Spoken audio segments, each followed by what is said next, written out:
lan bu ha. Devrasında da güzel var. Nasıl kalsın derler?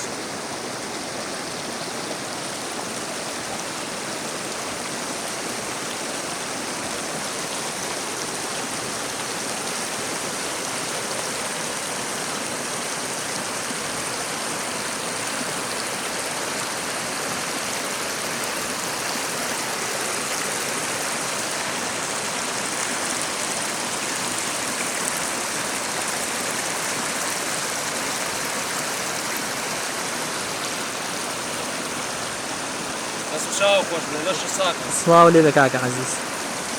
بینو ویدیۆگانە زۆر زۆر جوانە تەرتیبە سپاس.